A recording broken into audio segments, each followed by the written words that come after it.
later. This one has probably the most issues that we'll need to resolve. And then 3 of the colleges also completed the Windows operating systems fundamental.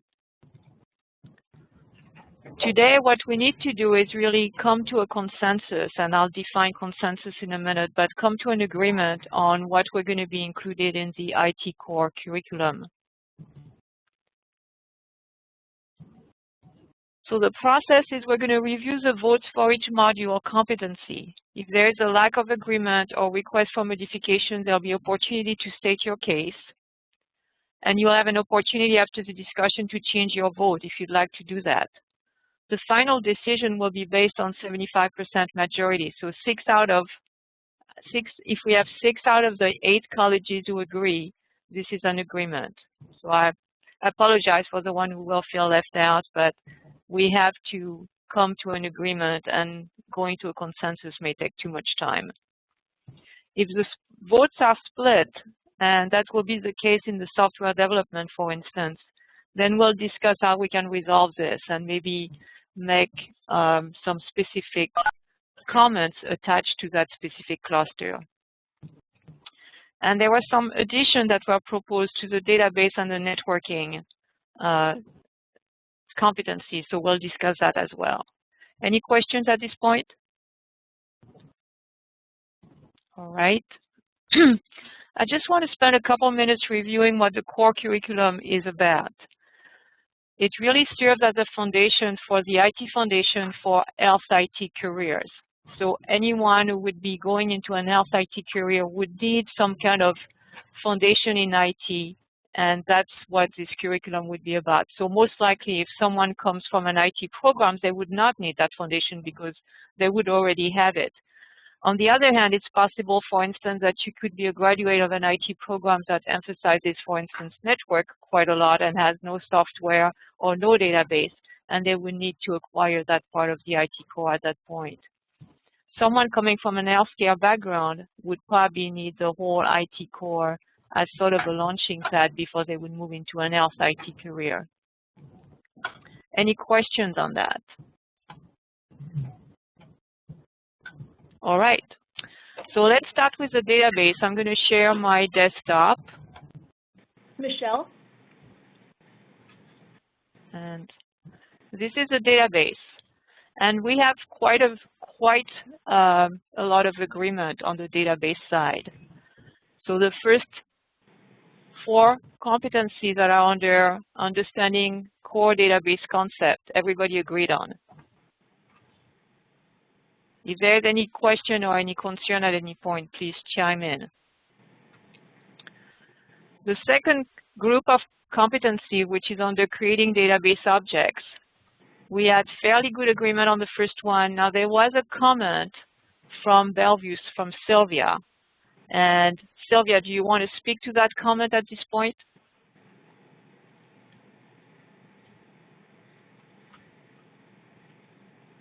Sylvia, can you hear me?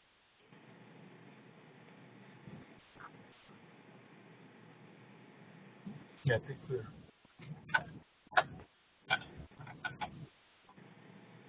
Sorry, I had to unmute my microphone here. That's all right.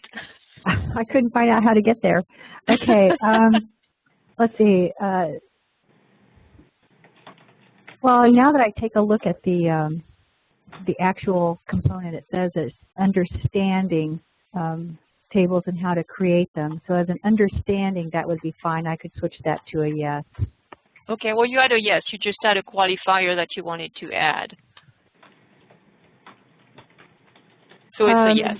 Yes, yes. All right. Let's move to the next one. The next one, you actually, Sylvia, again, you're on. You had a no on this one. Well, I guess, again, looking at the word understanding, they could understand tables. I just don't see that they need to create the tables by applying SQL syntax. Okay. I don't see that the health IT person who is being exposed to this has to really do much of actual SQL of creating tables. So you would prefer that competency to be modified to just understanding tables and let's see, and purpose of tables, Yes, that would be good. Anybody else wants? Sorry, go ahead. No, I was going to say they could understand how to create them, but they don't actually have to be using any SQL syntax. Okay. Anybody wants to talk about this?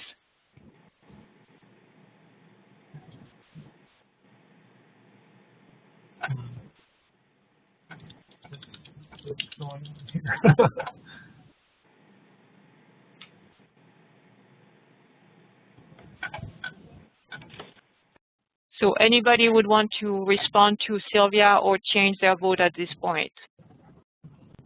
Well, I just want to make a comment or a question if I could. Yes, Bill, go ahead. I guess I'm thinking back to, the work environment in general, and it doesn't have to be necessarily IT or healthcare, but for some reason Microsoft Access and that comes to mind. People do things in the workforce to create tables and do things. Do they actually do a T-SQL type statement approach to doing that? Maybe, maybe not. But I'm just kind of throwing that out there as a possibility because I think a lot of this stuff is still kind of undefined. And so really what the question is, is this something that they need to be able to do? Which I think is why she made the point that developers are really the one that formally do that. I don't know, it's just a thought. Okay. Anybody else wants to chime in?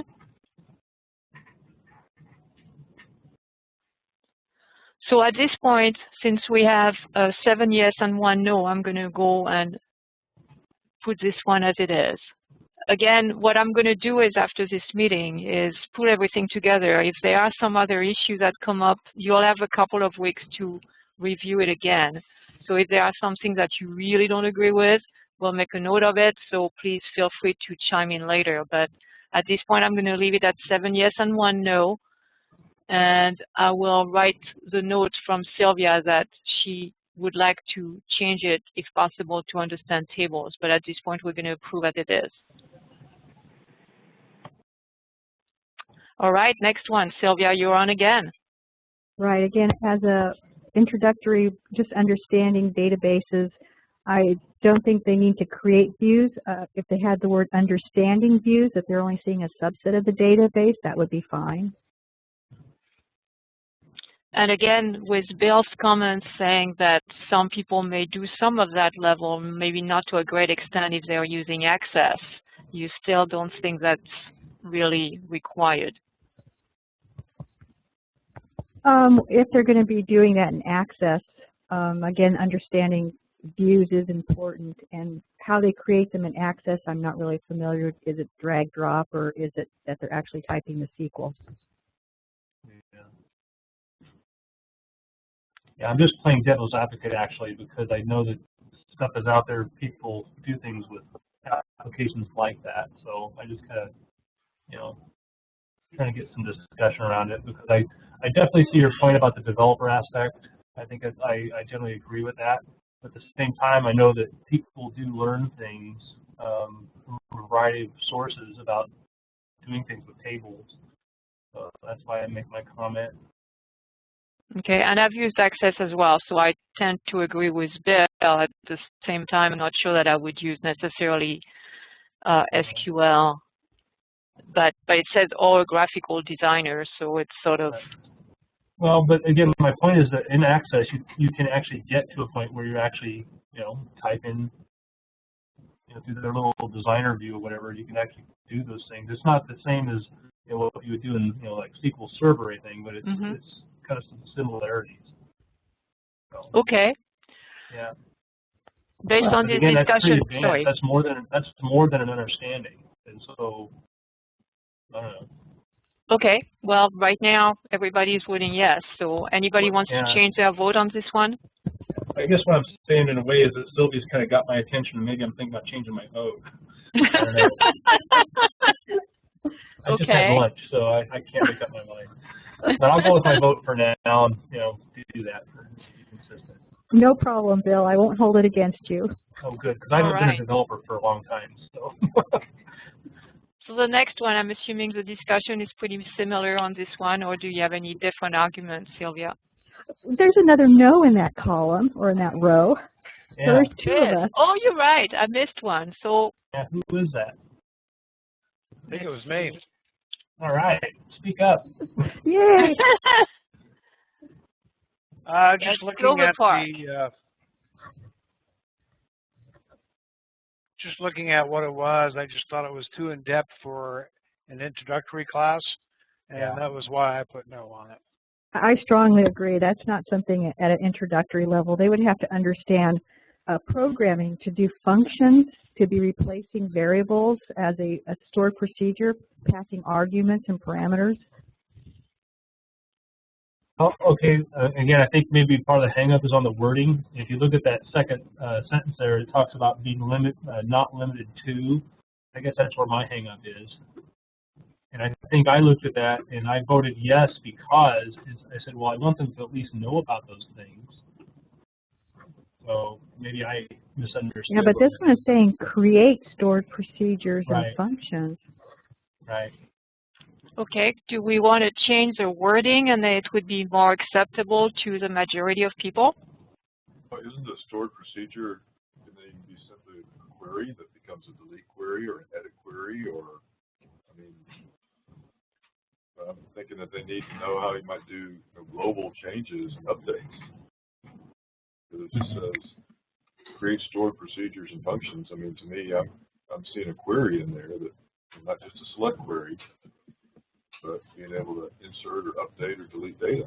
It seems pretty straightforward to me.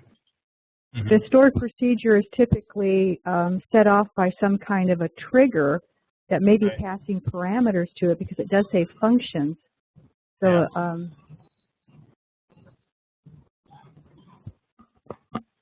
I guess I would. I can go either way on it actually. I could change my vote to a no if necessary. So who is that? I'm sorry, that was Bill. Yeah. I see where they're coming from now, looking at it a second time, I guess. It could be changed to understanding stored procedures and functions, and that might soften the blow a little bit. I would go for that if it says Yeah. understanding. Yeah, I definitely agree with that too. Store procedures I like that better. and functions. You want Yeah. functions as well? Yeah, or maybe I'm going to put it out there, just something along the wording of concepts, I guess, Oh, that Okay. would be good. minimally. So- Because down the road, as they get deeper into the curriculum, they're going to come across this stuff more formally, and so you're introducing it now, really.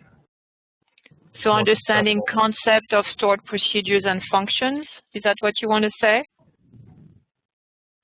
That's my proposal. But again, I can go along with anybody else that wants to chime in. I would change my vote to a yes on that objective. Okay, anybody wants to, how about, so Clover Park would change to a yes as well? Yes, with that, phrasing it that way. And Renton? Yes. All right. Anybody else wants to further modify this one?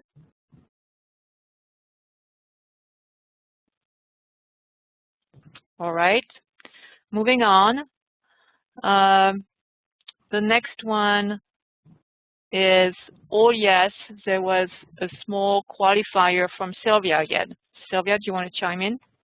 Again, I was just looking at this, that somebody who is just being introduced to database fundamentals would typically not be using a lot of insert or SQL statements to modify. They would probably be using some kind of a front-end user tool. Okay. Sylvia, can you give me an example of a tool that you use? Well, I'm talking about a healthcare person. They might be using okay. whatever software, proprietary software where they're just filling in text fields, or they're selecting data to update it, or they're kind of like an access form. So like something with the, I don't know, what are they, Epic, near perfect systems and so on, the front end, if you will? Yeah, I'm just assuming that there's some kind of front end that they are not directly interacting with the database using inserts or updates or delete SQL statements. So just a thought that's in my head is along the lines of ad hoc reports sometimes that people create. Does that pertain to anything you're alluding to? Again, if they were doing an ad hoc report using Access, I think that they would be using some kind of drag and drop feature, perhaps.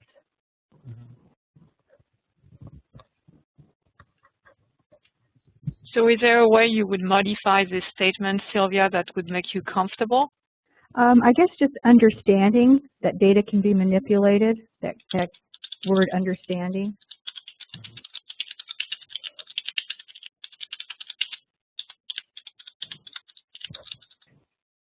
And that would be for all 4 of those outcome or 4 of those competencies. Do you want to retain any of the original wording in terms of not limiting to and utilizing that type of things? Because it says may include, it doesn't say it will include all of it.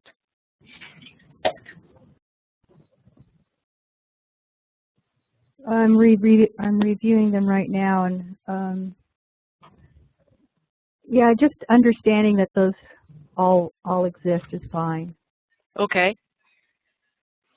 So I'll modify that. Anybody else have any concern with the modification?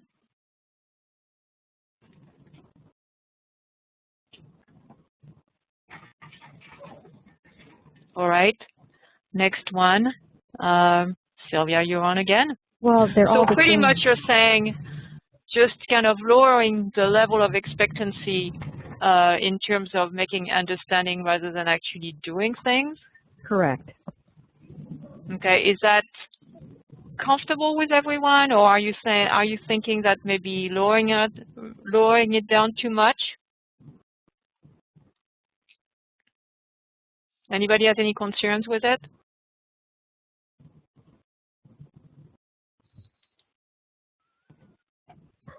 Okay. Moving to the, sorry, go ahead. I just started to cheat. I pulled out a basic database management book, and so I'm kind of looking, and I can't find the MTA book that I had. I apparently misplaced it. But, I definitely see where she's coming from on some of her comments, looking at some of the quick figures in here. I think in my head, I'm thinking maybe some of these things just need a basic rephrasing, like we did with that earlier one. What we did on the earlier one was just add understanding concept of stored procedures and function. I mean, understanding is kind of a vague term. Yeah, it's true. How do you assess understanding? That's, right. Well, usually how you assess understanding is that you may ask what is it for, what is its purpose, and some of the terminology around it, but you may or may not be able to use any of those functions at all.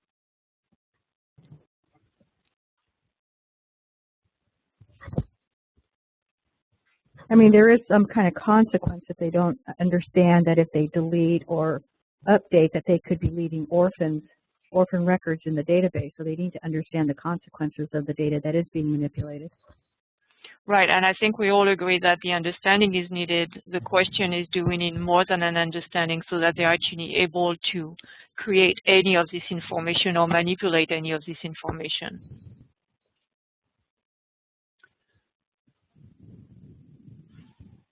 It looks to me like items 15 and 16 already talk about understanding, and items 14 and 17 don't. And if we just made them consistent so that they all referred to understanding, we'd be okay. Okay. I would agree with that. I'll take a crack at this and then send it to everyone, and then we can wordsmith this as we go. Does that make sense? All right. So let's move on to the next section. And these actually start with understand. However, we have a no from Clover Park on number 19. Yeah, just let me read this again. Go ahead, Drew.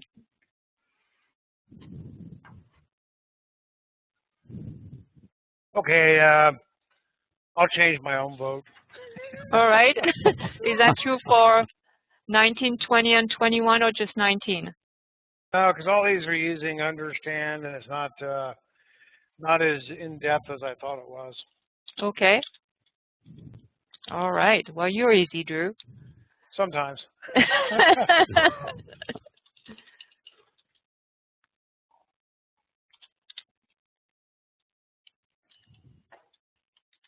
All right, moving on. And actually, we have agreement on the last two. Any comments or any concern at all about these? You've all voted yes. All right, we're done with the database then. That was the easy one. So let's close that and let's open the next one, which let's go. Oh, I'm sorry, there was one thing about the database. Let me open the network, but Sylvia, you suggested adding one competency called importance of understanding the data, its definition, and metadata. Yeah, there should be some kind of, again, that understanding concept that data can have different definitions depending upon what department or area you're in. Okay. Anybody wants to vote on this one?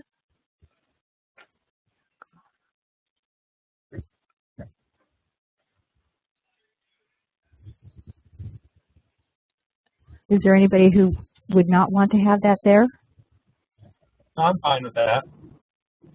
Okay. So everybody is okay with that? Nobody's speaking up against it? All right. So I'm sorry, go ahead. Oh, it sounds fine to me. Okay, great. So I'll add that one. Okay, moving on to the network. Actually, I think we have fairly good agreement except for Drew, who voted no everywhere, I think, on this one. And let's keep in mind again that this is meant to be an introduction of IT concepts and kind of low-level competencies for people going into health IT careers. Now, in our experience working with industry, a lot of health IT careers deal with the network and the system. So just keep that in mind. But I'll leave you speak to your point. You voted no, I think, across the whole networking. Drew, go ahead. Yeah, and it's all based on the same point. And if my mind can be changed on the same point, then I'll vote yes on all of them. So the thing is, I just didn't understand why understanding the network would be necessary in a core curriculum. And apparently everyone else thinks it is necessary. So maybe someone can explain to me why they believe it is necessary. Can somebody talk to Drew about it? Well, I'll start off. Go ahead, I guess Bill. a question I have is, what do we envision this person doing as far as their job roles? I mean, are they going to be involved with things like wireless access points or anything like that as far as, basic, any kind of setup, or maybe just helping an IT person diagnose or troubleshoot if there's a problem due to the fact that they can't connect to a laptop or something, I don't know, that kind of Well, stuff. it has to be generic enough to fit into kind of a wide range of health IT careers. And a lot of them would be, could be on the technical support side. They could be on the system side. They could be on the network side. So yes to all of them. And of course, depending on, this is such an intro level, depending on what specialization they would get into, then they would need much more in-depth knowledge and competencies to move forward. But this is just kind of a broad base for them to get started on.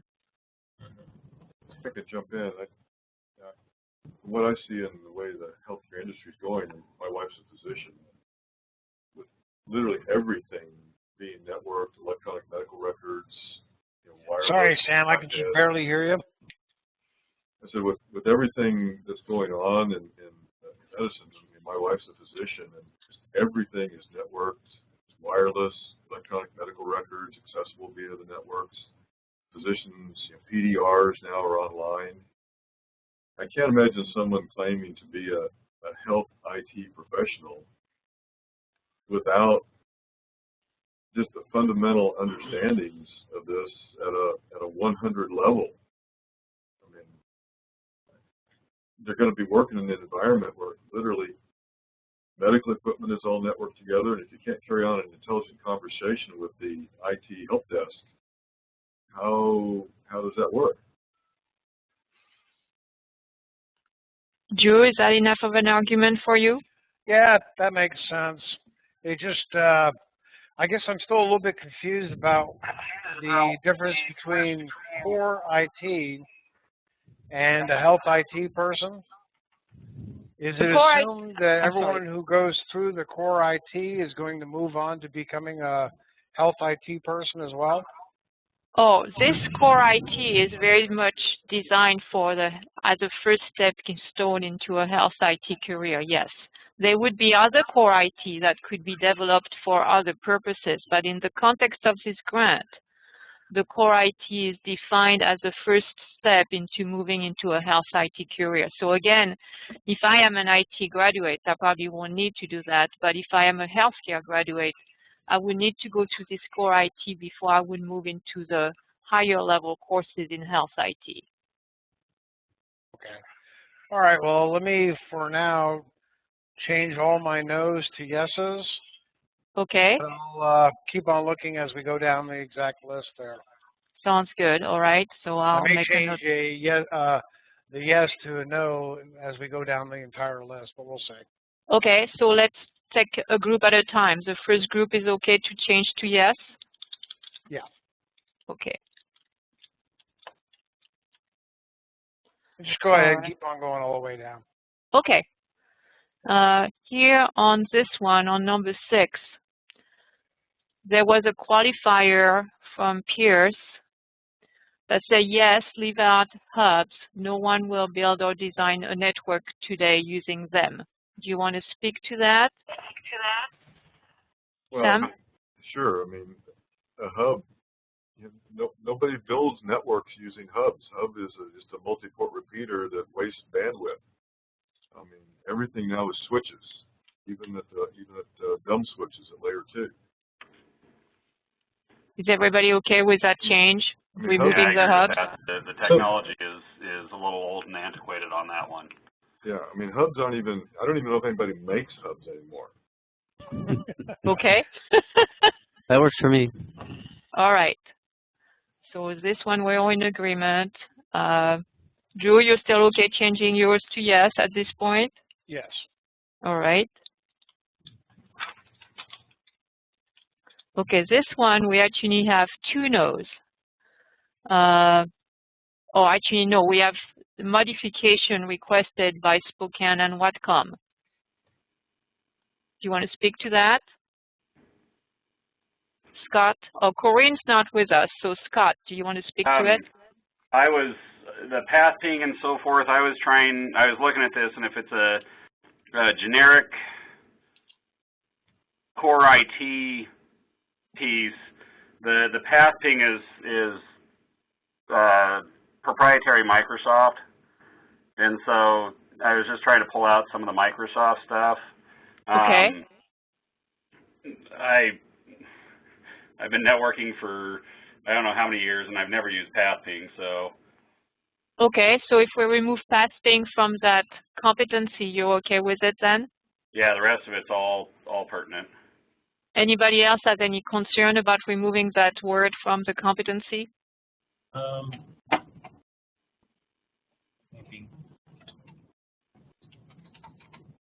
I guess my question is, do we have a punctuation issue here that the word path should be followed by a colon or semicolon, and then it should be ping? Because the term path still works under Microsoft products, and the word ping works too, or command I should say, I'm sorry. And then the other thing is about ipconfig versus ifconfig on Linux and so on. So I don't know. In my mind, these are just examples because the phrasing is, it's got the terms such as ping. Yeah, and it says at the beginning, if you read, this object may include, but is not limited to. So it may include and it may not. Right. And as I squint a little bit more, because my font's too small on my screen, I guess I can go along with removing a path ping. I didn't see that ping was there, I guess. So it's just a comment about the fact that the word path is valid and it still works and so on. So yeah, I could go along with path ping being removed. until ping is there. So you want to leave ping but remove past ping. Yeah, ping is at the beginning of the sentence. Yeah, I see it now. Okay. Anybody else has any concern about removing past ping?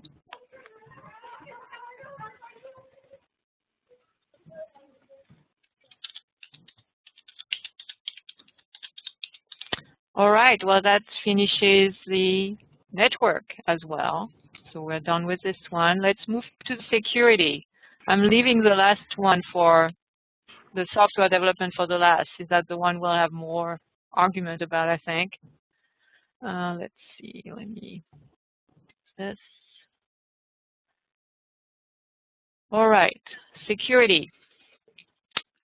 So we had agreement except for Bellingham. Mike, do you want to speak to yours?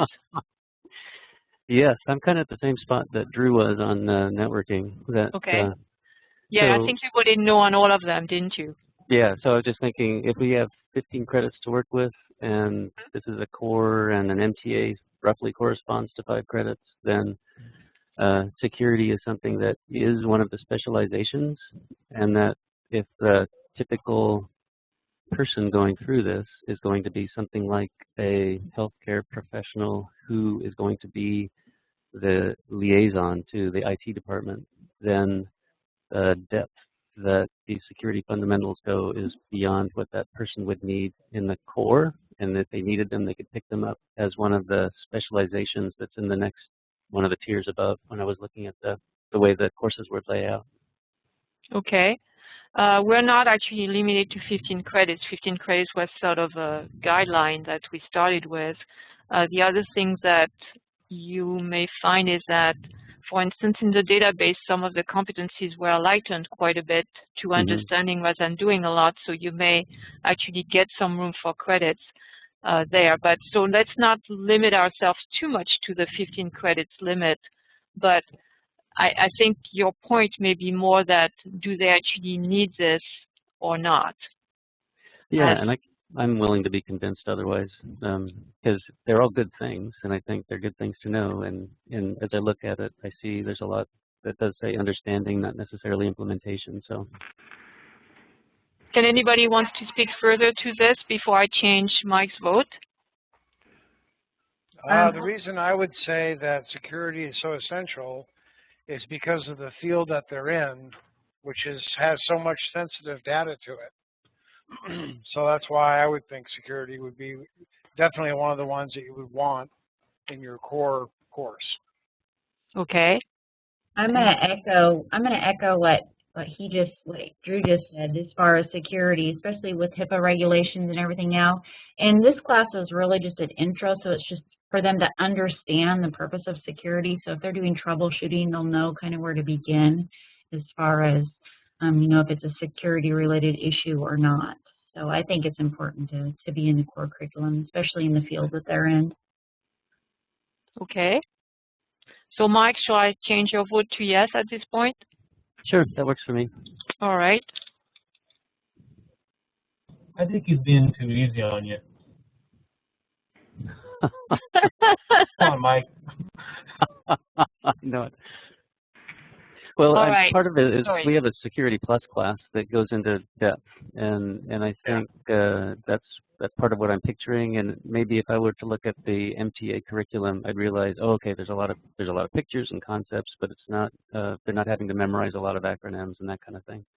And let's clarify this: we're actually not adopting the MTA curriculum. We're just using them as competencies. So we're not saying just by taking this competency you are saying I have to include everything that's in the MTA curriculum that's attached to this competency. As you know, understand user authentication, that could take 2 seconds, and you explaining to me what user authentication is, as opposed to maybe an hour of in-depth explanation about the issues around user authentication. So there is a lot of leeway in terms of how you actually implement those competencies.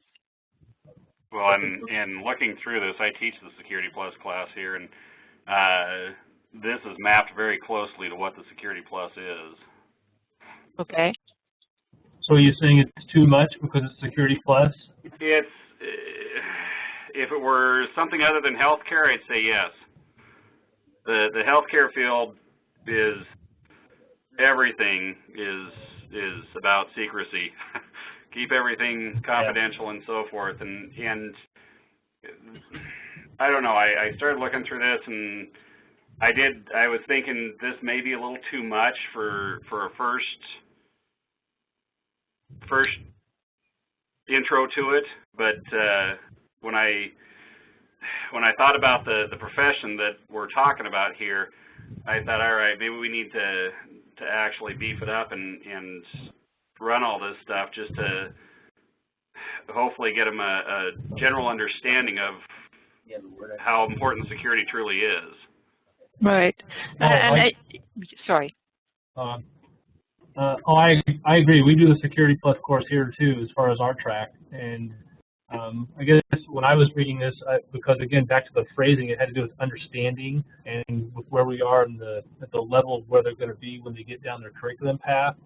And it's wording really about making sure that you may include, which means you have the latitude not to go all that far, because it is a lot of material. It really is. And it gets very technical very quickly. Yeah. I think it can get very technical very quickly, but once again, if you're a health IT professional, if there's issues with access, there's issues with password lockouts, if there's issues with CAC cards not working or Wi-Fi not working, they have to be able to carry on a semi-intelligent conversation with the security folks in the IT department. And so much of this stuff, I think, many of us may tend to overteach, because we can, because we know it. But a lot of this stuff in here I cover in my even introduction to CIS class in 2 class periods in 1 chapter in the book at a very high level.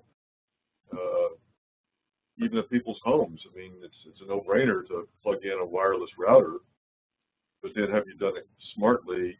Because even normal people now understand the importance of wireless security. So this seems to be a natural fit in there with just fundamental understandings of these areas.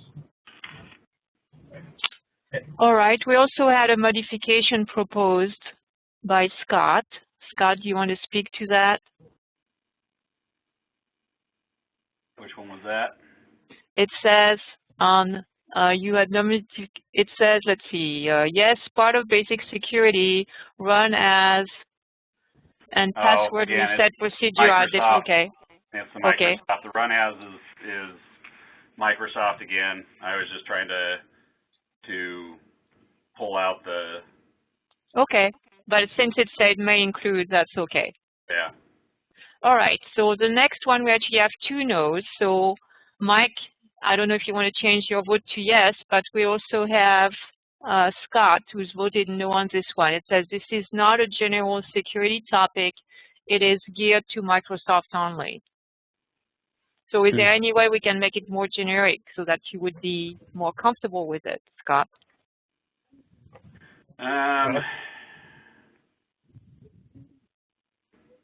I have a suggestion.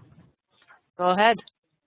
Because this gets down into the file systems and stuff, instead of just listing NTFS and FAT, why not put EXT or the extent system on there that Linux and stuff supports or is supported? Kind of put some things in there along the lines that shows the multi-platforms, I guess, because it is written as is, kind of with things like Active Directory and so on. It kind of alludes to just Microsoft only. Right. So you would say, understand permissions, this objective may include what? I would change it basically, if you're going to be specific, then I would do things like, 1, I guess I'd get rid of Active Directory. Okay. Not that it can't be mentioned, but I'm just saying as a specific, I would get rid of Active Directory. I would then include the EXT file system, the extent file system, basically, so that it reads with NTFS, FAT, EXT, and then, I don't know, somebody else can comment on whether they think that LVM and all that should be there. Because what you're getting at is protecting the data. Right. I mean, it's all about the permissions within the file system is what it's talking about. Right, what users have access to. Right. Right. Am I able to drive on this? Can I actually click on here and do something? No, you can't. Sorry. Oh, I'm the only one in charge. I'm a bad Sorry about that. I'm a bad passenger. For denied file permission. I know, I've been denied. ACL. A network joke. Do you want to email me your phrasing and I can plop it in there? Yeah, I'll do that. Is it close enough to what I have Right now, here? that's close enough to get the discussion going on what I think they're coming from. Is that there is a lot of centricism around the Microsoft thing. On the other hand, is at least in my backyard, Microsoft is here, and they play a very dominant role in what's out there with this stuff. So on the other hand, I know that there's a lot of other stuff out there too, and we need to basically include everyone because our folks are going to be eligible for global jobs, basically. Right. So okay, I'll send this to second? everyone, and if you have more modifications and changes, you'll just email them back to me. Michelle? Yes. I think you could actually simplify it even more because if you look in there, it's really about file access controls and permissions and file sharing. You don't even have to name filing systems. Yeah, that's a good point. I mean, that makes sense. And yes, we do need to. They need to be cognizant of whether permissions are inherited or not when they're moved or copied. But you don't even need to name any filing systems. Okay. It's really about file access, file sharing, file ownership. So I just remove this part here. Yeah. That work then? Can you actually see, or do I need to zoom in a little bit? No, I can see. Well, I can see this fine on my nice large screen monitor, but I would put in there not limited to, say file permissions, because that would take into account who owns the file, who can access the file, who can read, write, delete, modify. Okay. Regardless of filing system. All right. So again, you can fine tune it later as well, but let's go with that for now. So Mike, you want to change to yes for the following ones? Oh yeah. I could probably do similar to what Drew did and just change my no's to yeses, and then I'll just address the exceptions. All right. So we have a slight modification again from Scott on number 9. It's the BitLocker is Microsoft, proprietary Microsoft. It's just basic encryption is what it really is. Okay, but again, it says may include but not limited to. So you're okay to leave it there, or do you just want to remove it? It actually doesn't make any difference to me. I try to make it as non-proprietary as possible, but that's fine. All right. I guess the question is anybody locked into getting rid of it? I mean, I'm okay with taking it out. Okay. Does anybody want to keep it for sure? Okay. Well, there it goes then.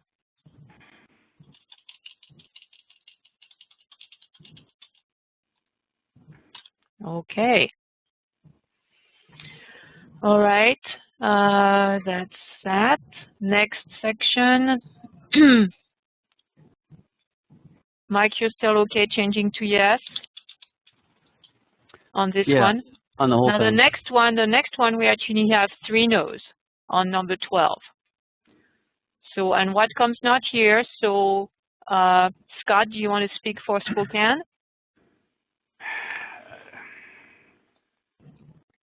I don't know. I just didn't think NAP was necessarily something that is necessarily going to be used, that they need to understand. Can somebody talk about this?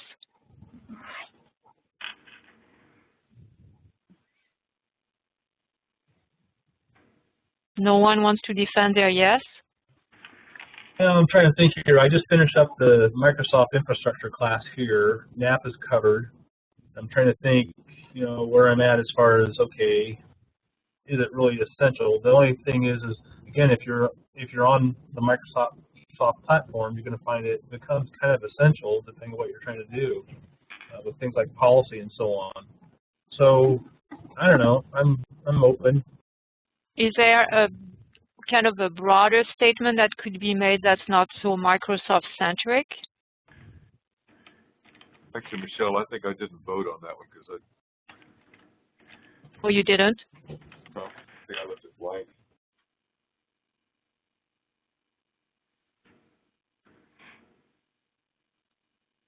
I'm sorry, I don't know who just said this.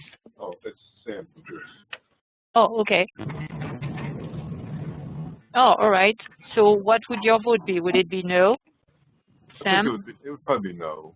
All right. I mean, if this is a high-level Microsoft proprietary topic. So we have it's setting up, it's controlling resources, which is part of security, but it's geared towards the client computer's identity and I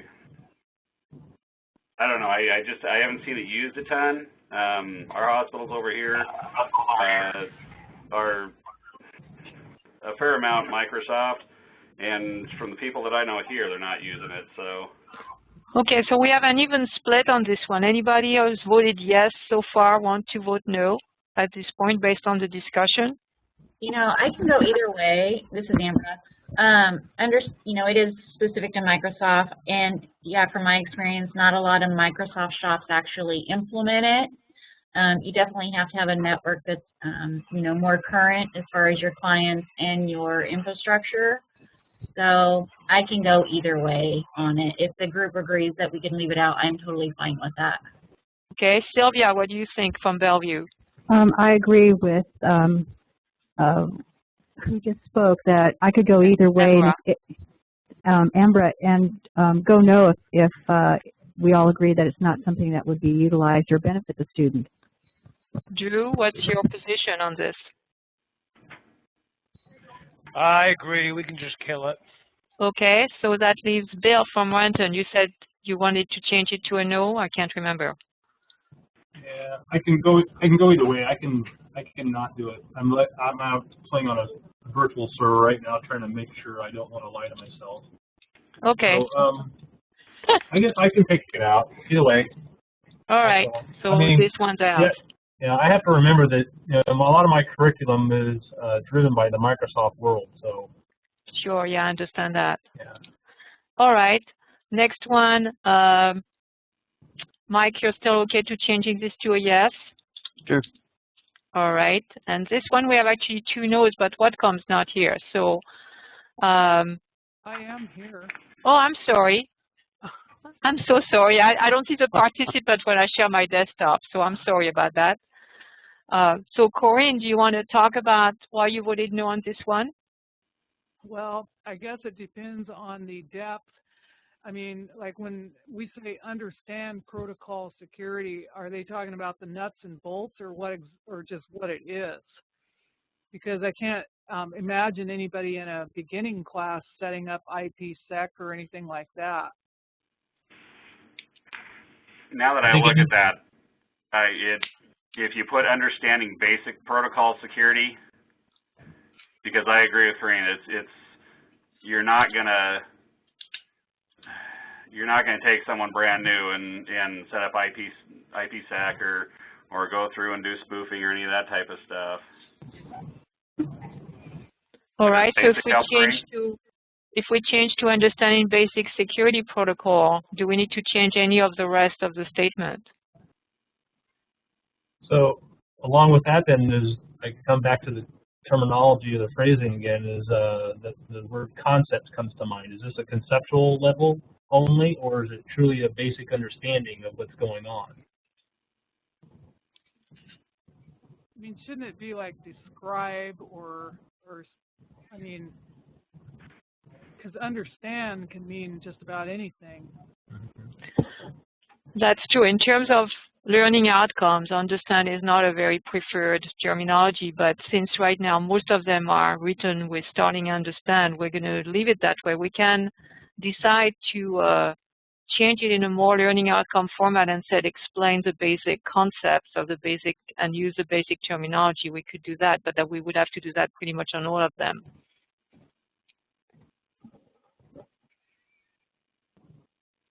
So keeping understand for now, is there something that you want, is understand basic protocol security something that's acceptable to everyone, or is somebody not comfortable with that still? And then do we need to change any part of the second sentence in that competency? I'm fine with it. Well, I'm okay with the first one. I don't know about that second sentence. Okay, it says may include. Is there something that you would not include at all, or something that you would include that are not included? I would probably just have something like it could include maybe spoofing and common attack methods that I don't know about. Like when we start talking about IPsec and tunneling and stuff, those are advanced topics that I don't really see a beginner getting. Okay, so if I were to, anybody is attached to this part of the competency. I have a thought. What if you just said protocol spoofing, comma tunneling, comma network sniffing, be more generic. Yeah, generic is good. So let's go through this again. So protocol spoofing, and then what did you say, tunneling? Get rid of IPsec. Right, and DNSSEC. Okay. It gets really detailed very quickly. And then network sniffing is okay? Yeah. Anybody not happy with the way it's written right now? So I assume everything is a yes at this point on this one. Is that correct? Yeah. Okay. All right, moving on. 15, we have, you're still okay to change that to a yes, Mike? Yep.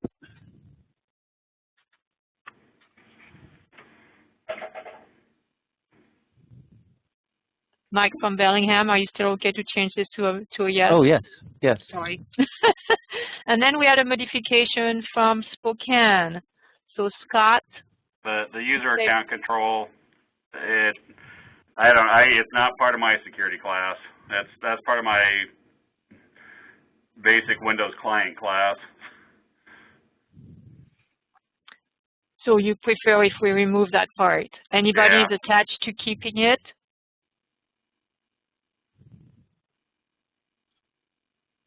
No? All right, so that's gone.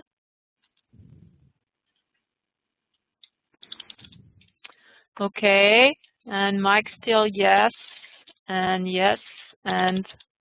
we are done unless there are any last comments or concerns about this one. And also we have several proposed additions, 2 from Bellevue and 3 from Corrine in Whatcom. So the first 2 from Bellevue are adding VoIP, and the other one is additional security, including physical security. And these would all be at a very basic understanding, too. Okay. Yeah. Anybody is not comfortable adding these 2? All right. My question is VoIP really security related? Sylvia, do you want to talk about that? Only in the sense of understanding what needs to be set as secure. This was suggested to me by the instructor who teaches the Security Plus class. Because that's Security Plus does not cover VoIP, or if it does, it's at the bare minimum. We have an actual entire class on VoIP. That's a rather elaborate topic, and I don't know if you can get a basic understanding. Anybody else wants to chime in? I agree. We have a separate class for VoIP as well. We don't teach that in our Security Plus class either. What number are we on? Oh, it's not a number. It's a proposed addition by Bellevue. Bellevue proposed adding a competency around VoIP, security around VoIP. I think that probably shouldn't be in there. That's fine if we remove that. All right, so that's a no on this one. And then there are 3 proposed additions from Corrine and Whatcom. One is configuring an IP address. The other one is using IP config with various switches. And the last one is a general troubleshooting. Do you want to speak to that, Corrine? I think it speaks for itself. Okay.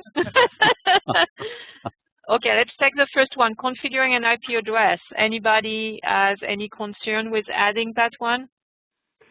I thought that would have been covered in the basic networking, in the protocol. Oh, of networking. you know that is right. I'm sorry, that's my mistake. We're on security and I'm reading the networking, but we didn't cover this, so let's cover it now. But it is networking. I'm sorry about that. Good, because I was trying to remember. Yeah. That one is I thought would be part of just part of that TCP/IP portion.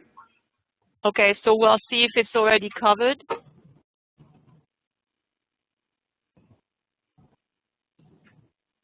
But otherwise, it should be added if it's not already covered. Right. Who okay. really configures an IP address anymore? I mean, everything's DHCP. We're going to IPv6. I mean, we're not worried about subnet masks anymore. You still have to configure IP addresses for certain things. If you're attaching to a very specific server, it's going to have an IP address, and you're going to have to go in and configure that type of stuff, as well as have the understanding that sometimes you have to configure servers with specific IP addresses. That's covered in competency 10, though, which is understanding protocols and services, in my opinion. Right. Right, and that's what I'm saying. It should be. So I think we've already addressed that. Yeah, it should be covered in there. IP config, why use IPv6, addressing, version 4 to version 6 protocol. I mean, I believe that should all be covered under that competency. Okay. The other one then was using IP config with various switches. Once again, wouldn't that be under competency 10? I'm going to go back to the network so that everybody can see this. It was in 14.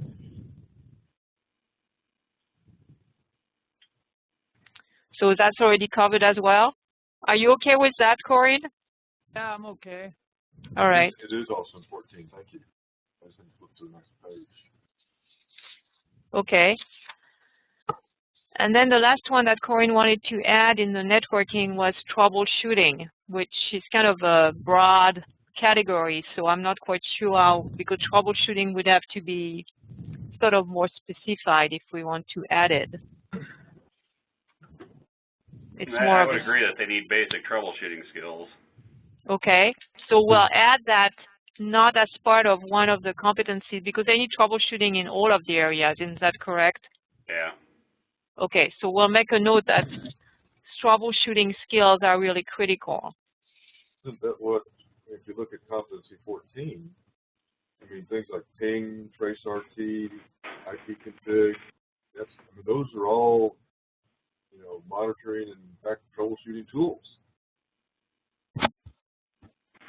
Okay. Yeah, but most basic networking classes are going to do a methodology to basic troubleshooting. Going, check the physical first, and then start delving deeper into the other areas where we don't have as much control. So there is some troubleshooting that I think that they probably do need.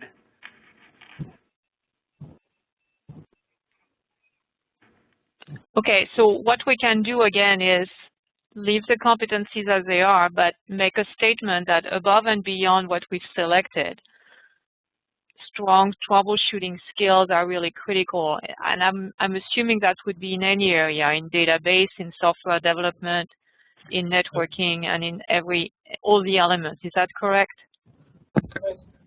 I think some fundamentals at this level comes into play, surely, but it's down the path, I guess, so where the word strong really becomes applicable. That's where they really hone those things.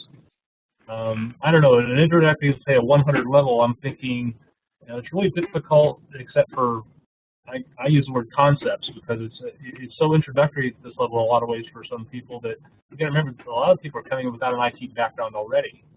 So I don't know, troubleshooting can be really, really challenging, I think, to go too deep. I feel like, I mean, you shouldn't be teaching like tools such as ping and traceroute are basic tools used for troubleshooting. So it's one thing to say this is ping, but it's another thing to where they can actually resolve a problem because they know how to use those tools. So, I mean, the troubleshooting is, I feel, is really important.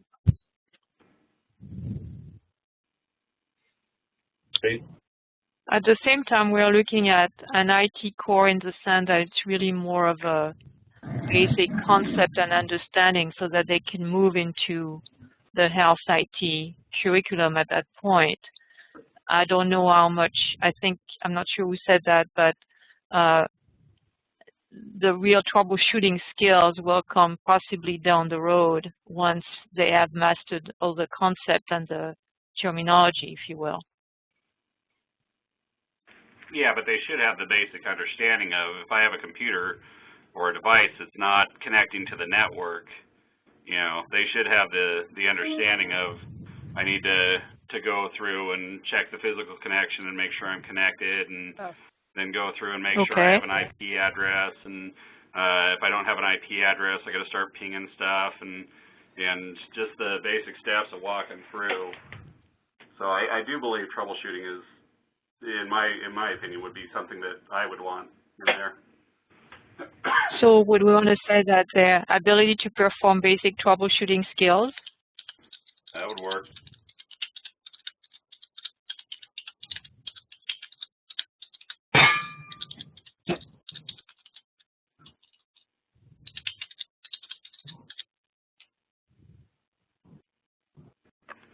Does that work for everyone?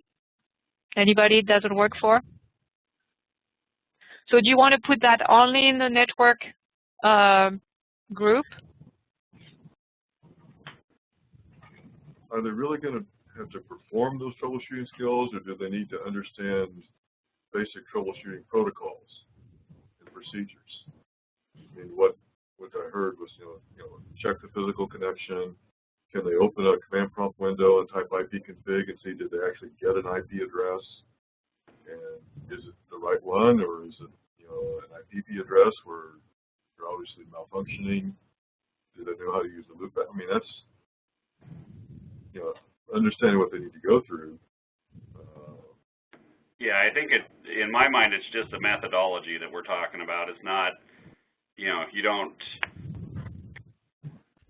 it's not necessarily putting it into practice, per se. How about understand basic troubleshooting procedures and tools? Sure, that'll work for me. You could revise sentence 1 and item 14 to say, understanding TCP/IP tools and troubleshooting methodology. Copy and paste it, make another one.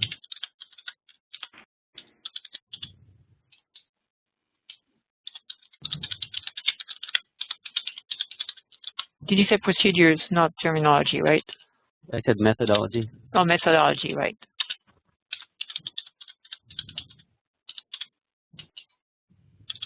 Does that work for everyone? Anybody it doesn't work for? Yeah, I think that works. Okay. Does that work for you, Corrine? Yeah, that sounds good. Okay, great. Okay, so moving on, let's go to the last one, the software development, where everybody is all over the place on this one. So we have a clear demarcation between two groups. The group who think that most of the software development skills should be included, and the group who thinks they do not. So maybe we should, before we go into each one at a time, maybe we should kind of hear from everyone on why they think software development skills are important and why they think it is not. Bellevue, Sylvia, do you want to start? Hey, Yes. Michelle, can I interrupt for a second? Yeah, sure. I have to leave here in a couple minutes for another Oh, meeting. so do you want to speak first? Yeah, if you don't mind. No, definitely. Go ahead, Amber. Sorry, Sylvia. I don't mean to butt in. I personally don't see a need for the software development as part of the core curriculum. I think it would be great for a program specialty or an elective. In my experience with the healthcare industry, software development is usually handled by third-party organizations or vendors, and then it's brought into the hospital and the clinics for IT support and training to work within their infrastructure. But the actual development of the software component usually, especially for an intro level IT person, usually isn't relevant there. So I believe it's an important course, but I don't think it needs to be in the core curriculum, in my opinion. So that's just that's my part of it. So even if they're not going to do software development, are there any of the competencies that they should have in terms of even understanding what it is about? Like, for instance, the first one is understand computer storage and data types, and maybe data types is a bit too much if you're not going to do software development. But is there any part of this that you thought, oh, they should at least have some understanding even though they're not going to develop software? Yeah, they definitely need to understand the concepts of those, but I'm wondering if they might be getting a little bit of those in some of the other core competencies, maybe, maybe not. Okay. But, yeah, but understanding it, yes. Okay. I agree. I do. I also don't think they need to have this course because I don't see how what they're going to use it for. So I have a question then, are any of these people going to go work for software developers that make the software that go into clinics and so on?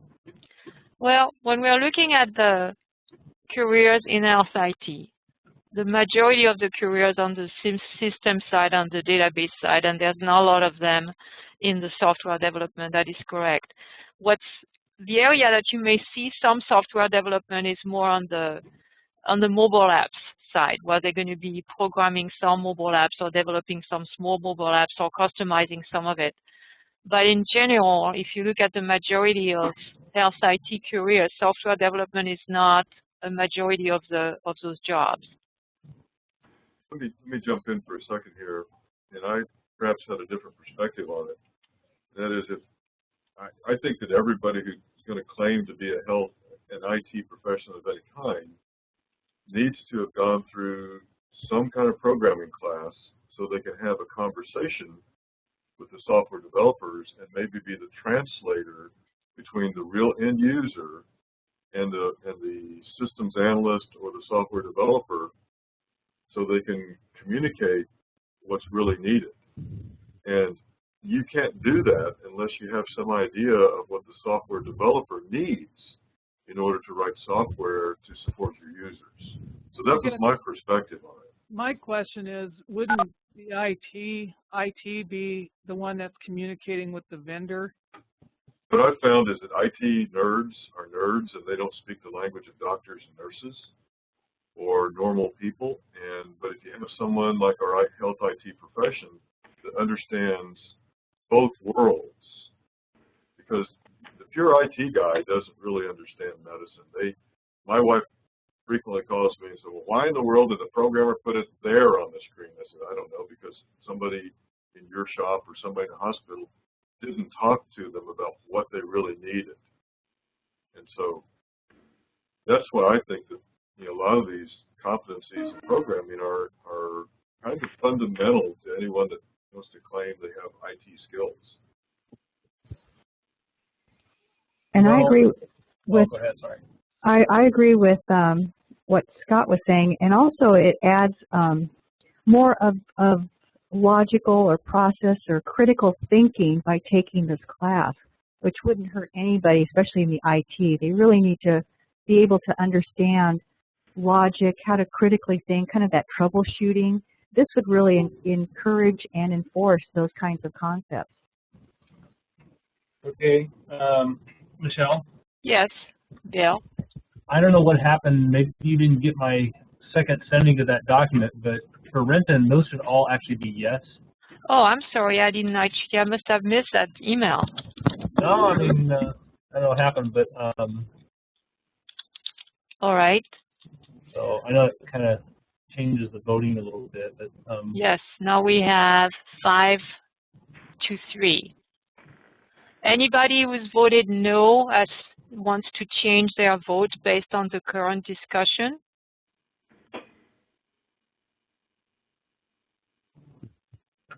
No? Okay. Well, anybody has any suggestion on how to resolve this, on how to report our findings? And we can certainly report our findings saying that there was disagreement, and that's what we, what we recommend. But anybody wants to suggest a way to reconcile? Well, Michelle, could I take just a minute to say why I voted no on this? Certainly, Drew. Go ahead. Okay, well, there's 2 reasons, basically. One was I was also concerned with the amount of credits. And if we go with basically 4 of these classes, it seems to me it would be at least 20 credits. So that was one reason. And then the other reason is because I wanted to take a last stab at the Windows Fundamentals class that was just an optional MTA. Yes. But I wanted to provide a reason why I thought that was critical. The very first slide you showed said that this introduction, or this core, was for students with little or no IT background. That's correct. And I'm assuming that if they had IT background, they would have already that knowledge. Right.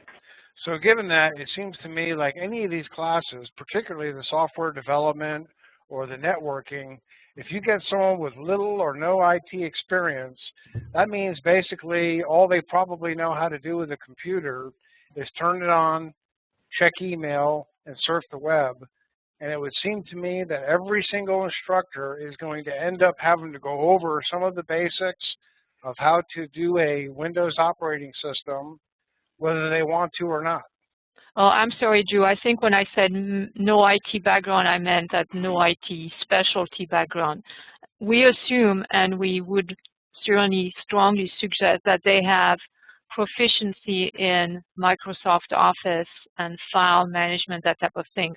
But they do not have, so a lot of our IT programs now, they require as an entry requirement that you have Microsoft Office skills.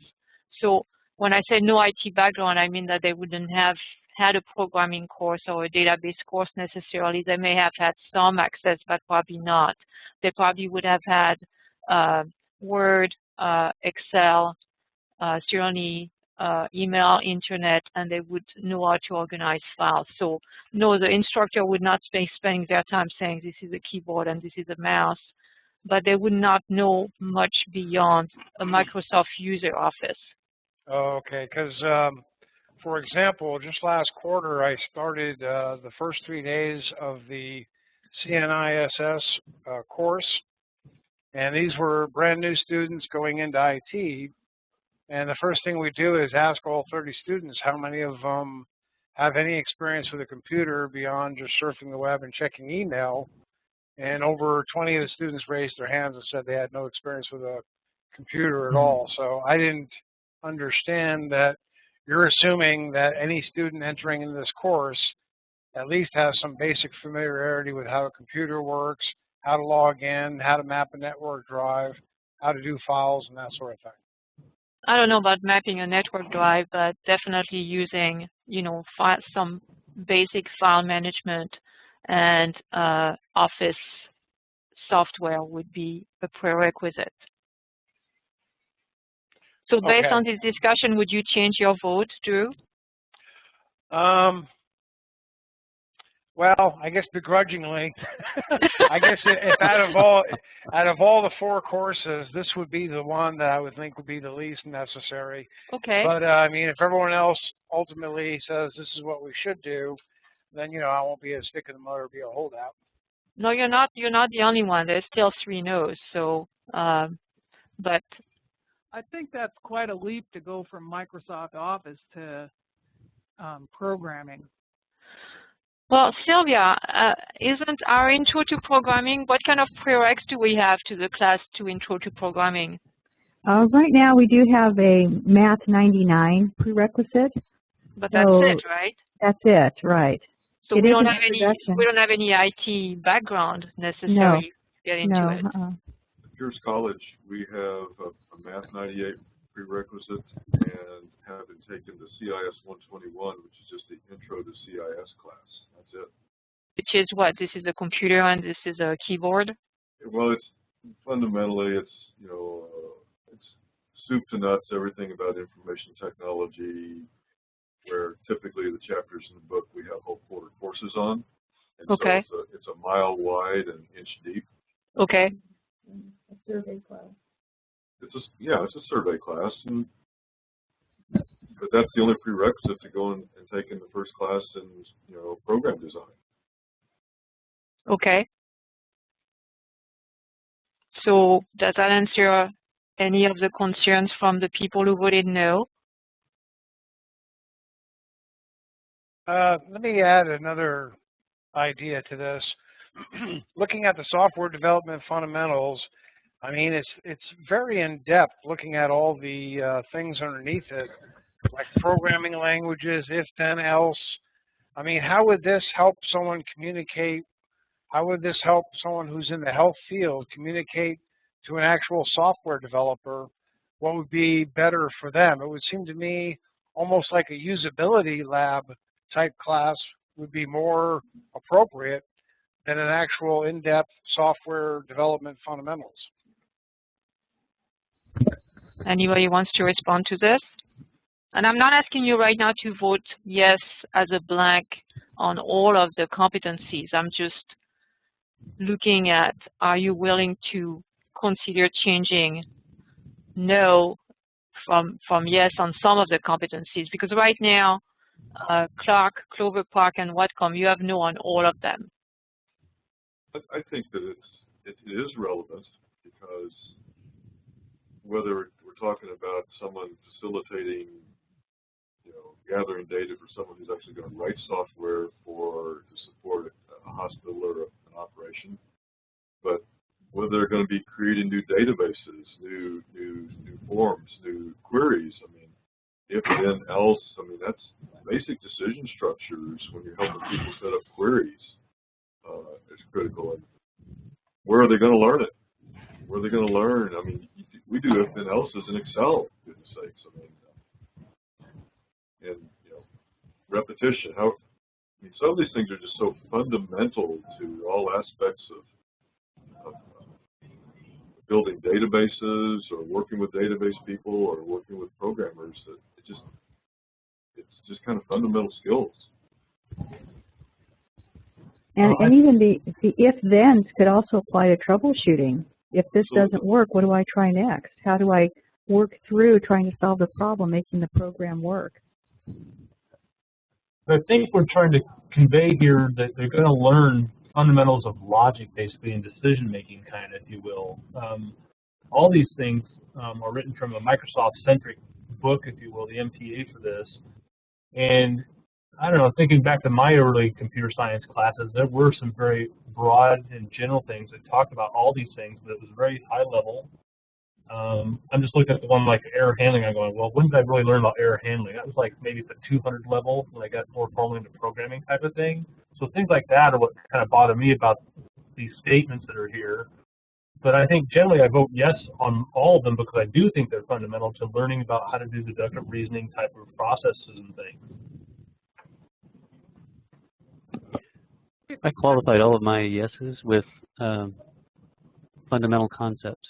So and there are several of the competencies I disagreed with when it got into the depths of actual programming. Because I kept picturing a health IT person being the liaison between, say, the doctor group and the purchasing company and the people that are producing the software, so they need to understand the fundamental concepts of computer storage.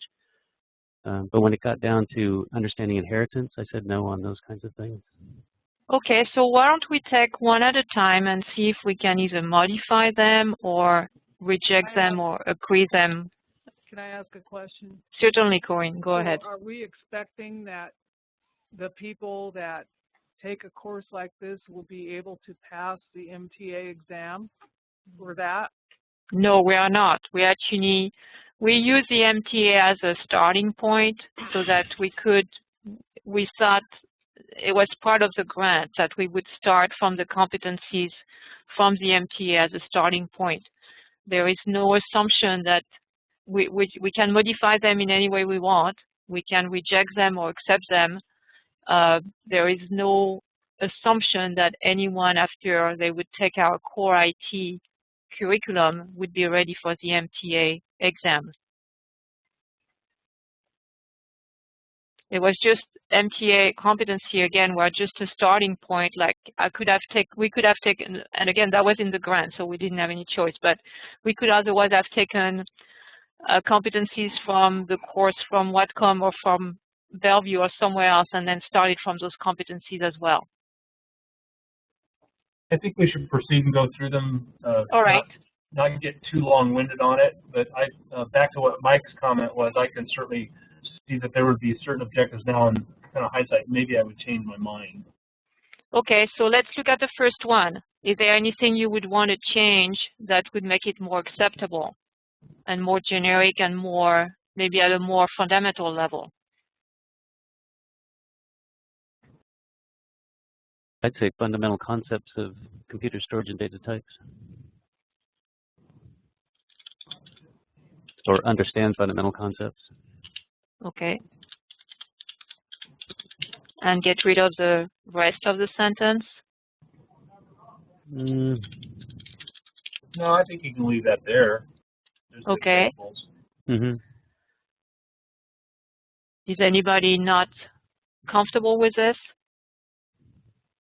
So the people who voted no originally, are you okay with the change, or would you still keep your no vote on this one? Amber has left, so I'll have to get a vote offline. But Drew, what's your position at this point? Well,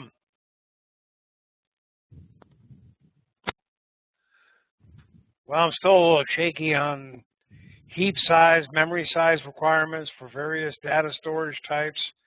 I still don't see how that in-depth of knowledge is going to help them assist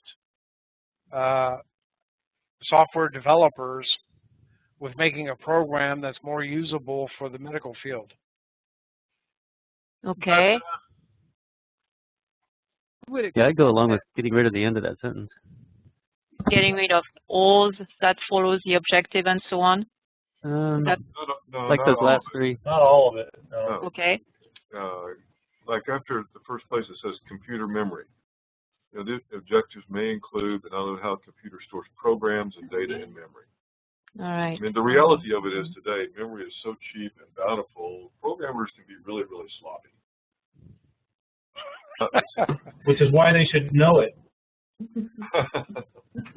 So everything after computer memory. That's the problem. They want to stay within a framework. Yeah, I can remember when we were worrying about saving 6 bytes in a program. Yeah. So everything after computer memory would go, is that right? That's fine. I think memory size requirements and things ought to be there. Okay.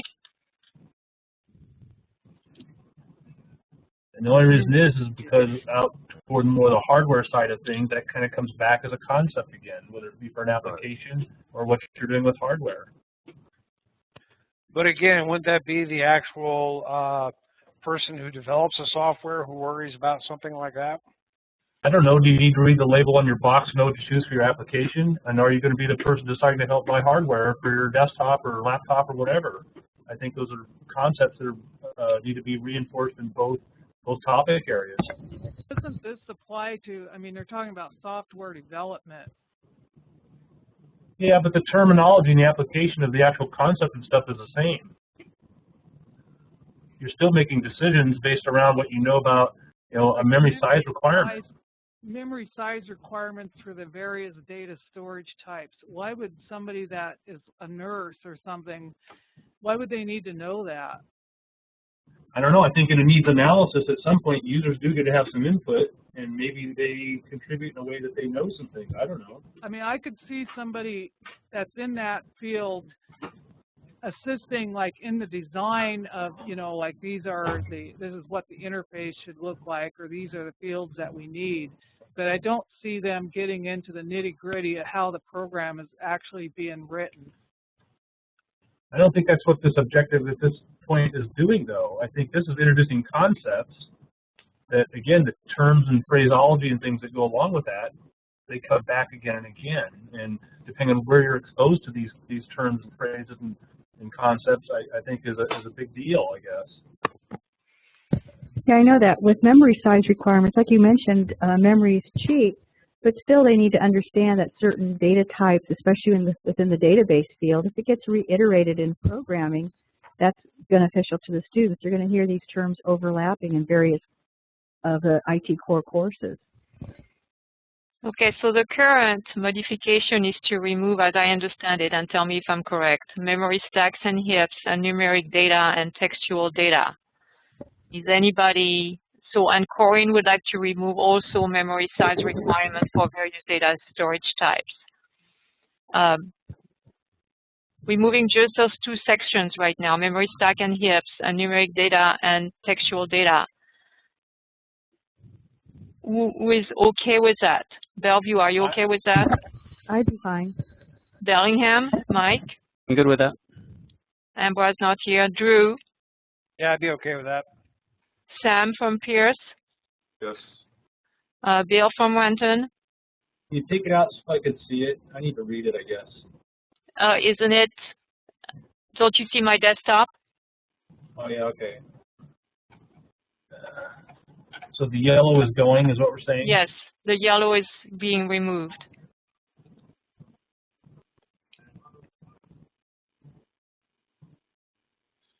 Yeah, I guess that'll work. Try that. Scott from Spokane? That's fine. Corey? Yeah, I guess that'll work. Okay. All right, let me get rid of this and this. And now that I'm thinking even more, I might back up off of what I said earlier, is that in the fact that it talks, well, that says instructions in computer, never mind. All right.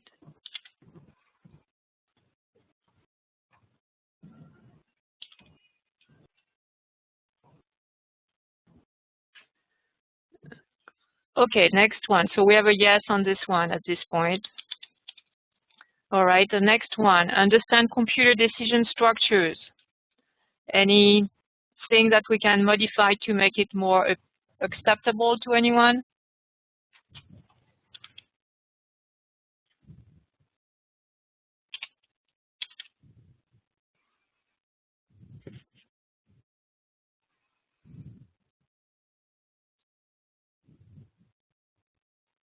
Anybody wants to remove anything from this sentence? I think it's back to the wording again about what we use, fundamentals or something. I mean, Fundamental concepts. yeah, fundamental concepts of decision structure, whatever. So that would be added. Is it computer decision structures or is it program decision Program. structures?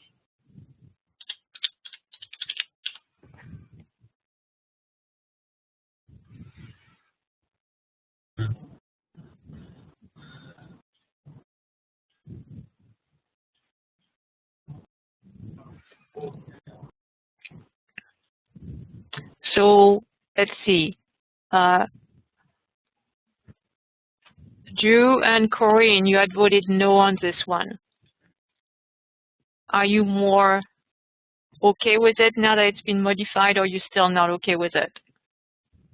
I think it's better. Okay, Corrine? You can keep your no, Corrine, if you'd like. I mean, we're going to go with a majority, so I don't want you to feel that we're being like forcing you to change your vote. If we're going to make them take programming, then yeah, they need to know that stuff. Okay. So we're okay with the way it stands?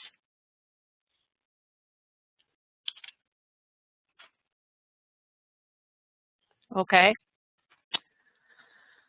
So next one.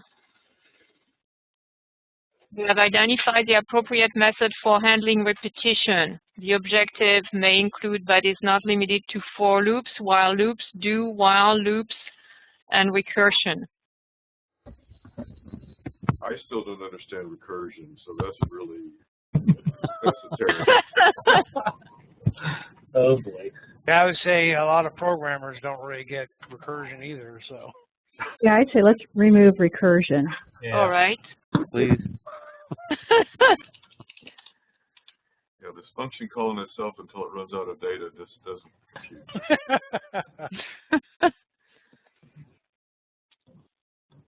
So, Corrine, how do you feel about it now?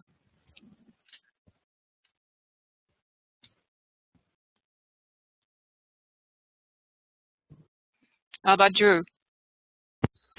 Yes, if we're going to require software fundamentals, then this would definitely be appropriate. Okay.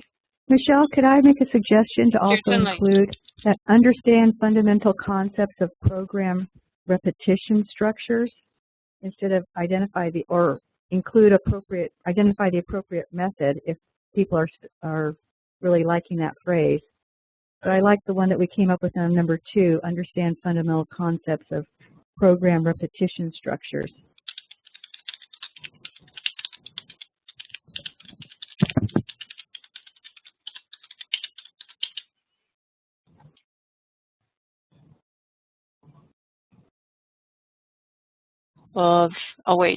Understand fundamental concepts of handling repetition, you said? Oh, am I in the wrong place?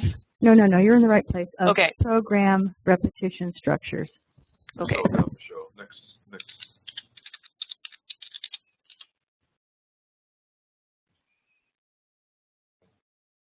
Okay, I just did that wrong, didn't I? I'm really out of it.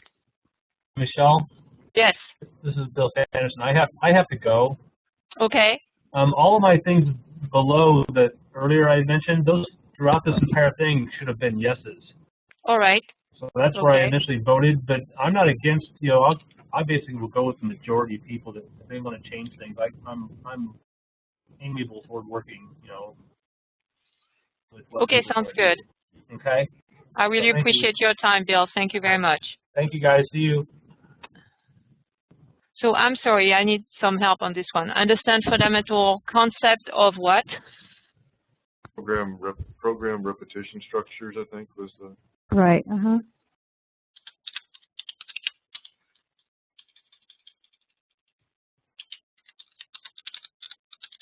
All right. Does that work now? I like it. Corrine, what's your vote on this? I think we lost Corrine, maybe. All right. Right here. Oh, I'm sorry. I'll go along with whatever the group wants. Okay. That sounds fine. Next one. I do have to step away right now, so just go along with whatever everybody else wants. Okay, well, thank you very much for joining us, Corrine. All right, number 4, understanding error handling. Any modification on this one? I think it's good as is. All right. So next one, understand the fundamental of classes. So we had a lot of no's on this one. That still seems like beyond a fundamental class. Okay. I would agree. Not fundamental, but introductory class. Anybody wants to keep it? All right, I'll vote as a no for this one. Let me kind of do this a little bit better. All right. Okay, next one. Majority, I think, voted no as well on this one. Understand inheritance. I'll change my vote to no. All right, anybody wants to keep it? All right, next one. The majority is a no as well. Understand polymorphism. I'll change mine to no. Anybody wants to keep it? No. My question marks there was, I was trained as an old COBOL programmer, so some of this stuff just doesn't compute for me. All right. We're on a roll all of a sudden. Okay, understand encapsulation. Anybody wants to keep it? There's a majority of no's.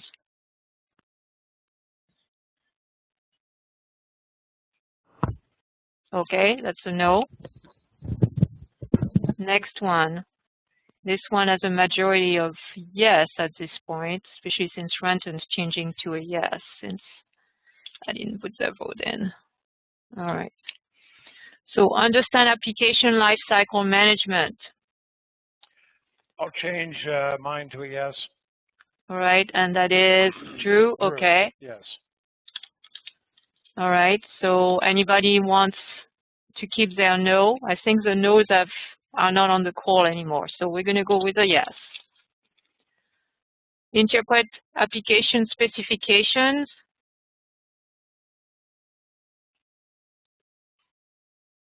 We have 4 yes and three no's. Yeah, I do some programming, and I don't really know what this means. Okay. Can somebody who say yes speak to this? Well, I think it's being able to understand directions or users' requests as to what they want. So being able to analyze and ask appropriate questions to determine if something that somebody is asking to be completed can be done. Is there a term that's not application specification that's more generic that people would be understanding more easily? Interpret user requirements? Requirements might be more germane than specifications.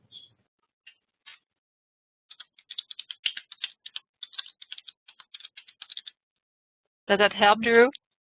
Yeah, that makes it more. And I'll change it. Is that okay shall I change reading requirement and translating them, et cetera, et cetera? Reading requirements.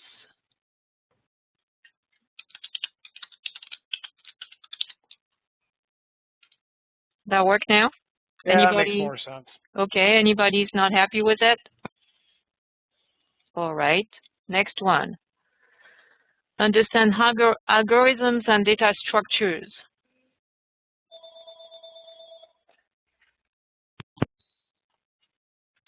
There's a majority of no's. So the people who voted yes are Mike from Bellingham, Samuel from Pierce, and I'll jump in. yes, go ahead. Algorithms, it could be as simple as a formula, or it could be a set of steps that you go through. But I think one of the fundamental things that we need to instill is the ability to solve problems. And that means logical step-by-step procedures. And that's what an algorithm is. And so, I think that learning that in the construct of a basic programming class where you're solving problems, and that has applications to whether you're trying to solve a networking problem, whether you're trying to solve a security problem, whether you're trying to solve a database problem. But that's where I think that's relevant. Okay, and what about data structures? And maybe one of the sticking point was under the list, we have arrays and stacks and queues, which may be too specific, possibly. I don't know, I'm just asking. That was one of the things that I thought they didn't need to go through is the stacks, queues, linked list. But I agree that algorithms are important and that being able to solve those is something that people should be working through, practicing, understanding. But I think the data structures was what kind of threw me off to vote no. Okay. Would everybody be okay if we remove the data structures part and just we keep the algorithm part? I think that would be better. Anybody's opposed to that?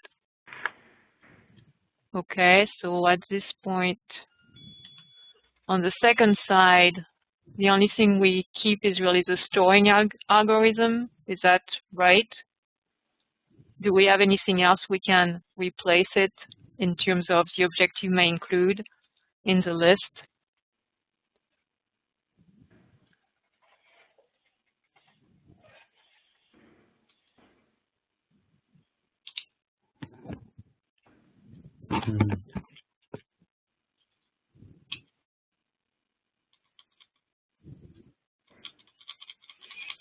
How about solving? And is the storing part important? Oh, it's sorting. I'm sorry, it's sorting. How about sorting and solving algorithm? Would that work?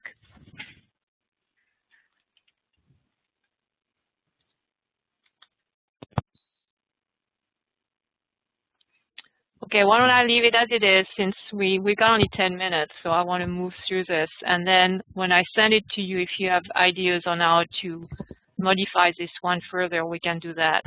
But is everybody at this point okay with the way it's stated? Anybody Yeah, that's against? Okay. Next one. We have a lot of no's on this one. Understand web page development.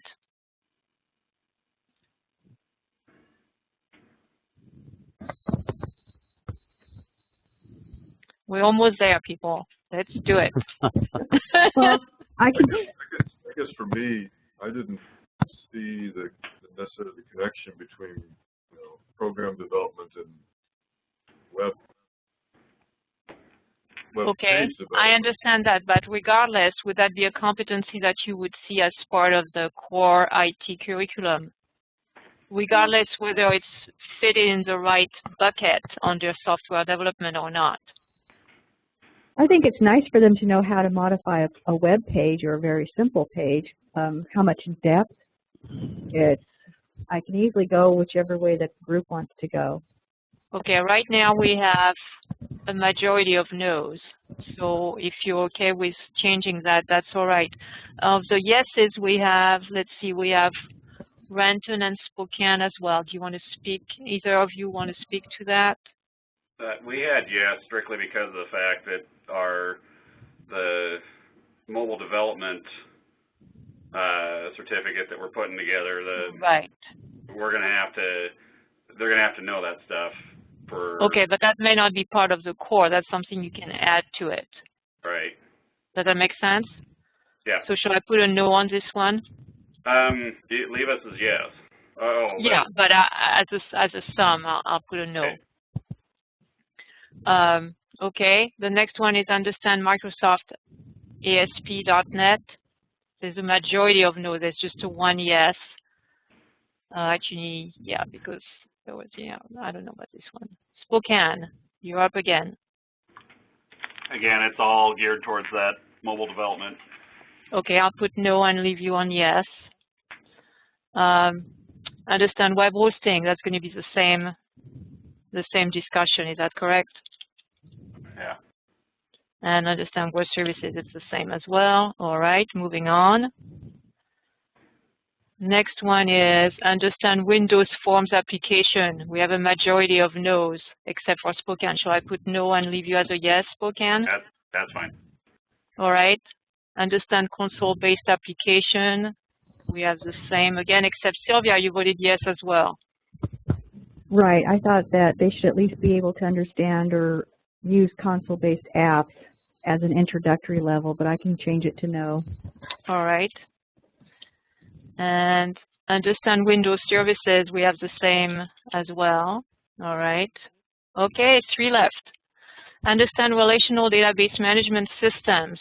We have a split. We have 3 yes and 3 no's. I can change mine to no because I saw the comment where all this is under the MTA for databases. Okay. So if they're doing it there, they don't need it here. Okay, Spokane, you have a yes as well. That's fine. Okay, so covered as well, right? Okay, same for the next 2, I expect. Yes, for me. That's fine for me. All right, so we're done with this. So thank you very much. Let's go back. I'm going to stop sharing my desktop and go back to finishing the presentation. Okay, if I push on the right thing, that would help. Here we go. All right. So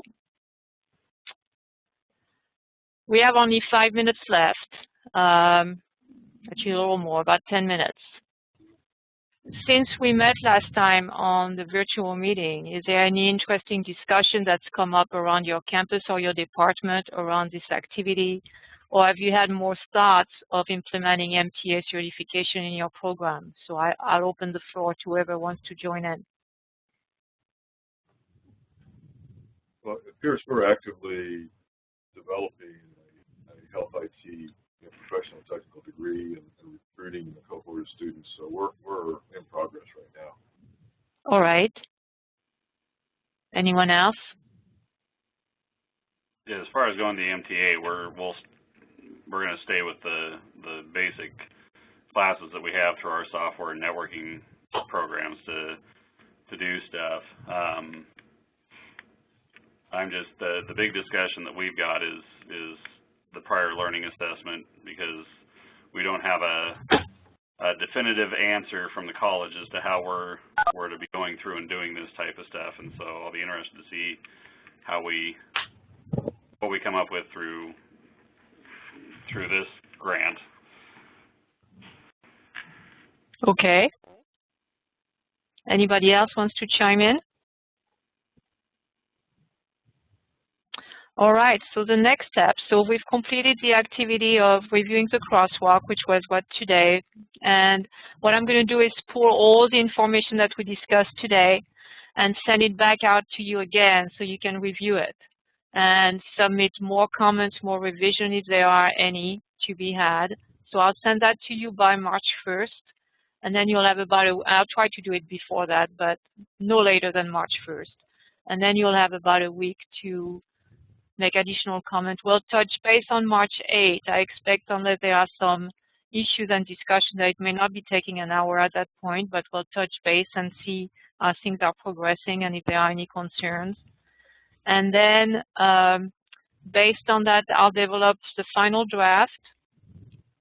And then the last deliverable of this part of the grant is for you to develop recommendations for curriculum development infusion in each college. So as you've gone through this process, are there things that you've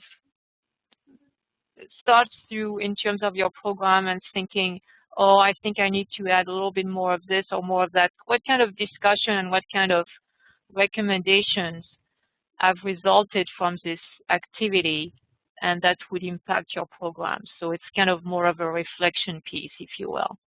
And then we'll end at the end of March. And some of you I know are involved in other parts of the grant.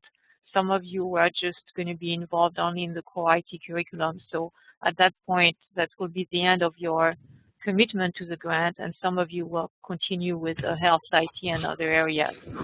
Any questions, concerns, comments about this at this point?